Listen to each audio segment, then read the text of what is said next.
తెనుగోళ్ళు ఇచ్చిన శిల్పక పండ్లు తేనె మామిడి పండ్లు తీయంగా దిందామె తీరొక్క పండ్లు చిలక నేరేడి పండ్లు కాపంలో ఇచ్చిన మక్క కంకులు అవి పాల కంకులు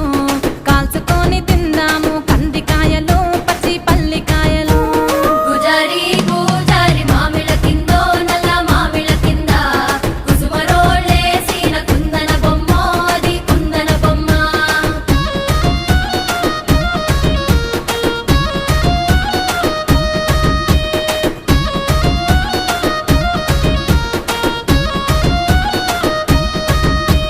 బెస్తోలు పెట్టిన పచ్చి చేపలు అవి వట్టి చేపలు కమ్మంగా